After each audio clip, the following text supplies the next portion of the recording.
মানুষের রাস্তায় ভিক্ষা হাত ধরাই দিছে, বাসন ধরাই দিছে, টাকা পয়সা জমি জমা যা ছিল ওয়ালটন কোম্পানির বিক্রি কইরা এই টাকা পয়সা সব দিছে, দিয়ে আজকে ওই ছেলে যায় ফাঁসি দিতে লিগা, বউ যায় মরতে লিগা।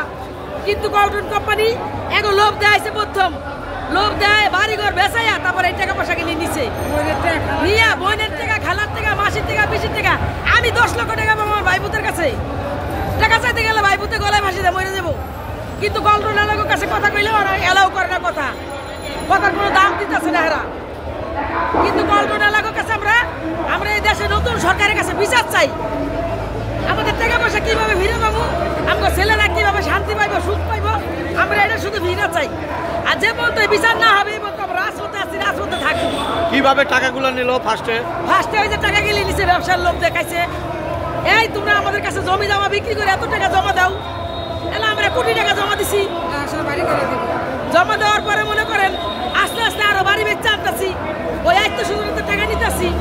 এই টাকা নেওয়ার পরে তো এর কাছে হিসাব চাই, হিসাব দেন আমাদের ব্যবসার, আজকে না কালকে না পরশু, কিন্তু কার হিসাব দেয় না। মানে ওয়ালটন আপনাদেরকে শেয়ার দিতে চেয়েছিল ব্যবসা, এই ওয়ালটন শেয়ার দিতে চাইছে, কিন্তু শেয়ার আমাকে এই পর্যন্ত দেয় নাই। গাড়ি দিছে, একটা গাড়ি আমাদের নামে আইছে, তারপরে 5টা বিদেশি টিকিট আইছে, আমেরিকার টিকিট, ওগুলি কিছুই দেয় নাই, শুধু লোভ আর লোভ, শুধু লোভ দেয়ছে আর সব কাছে কাছে নিছে। ব্যবসায় আমরা যা লাভ করছি, এই লাভের অংশটা আমাকে হিসাব দিয়ে দেয় নাই, এই লাভটাও আমাদের দেখা নাই।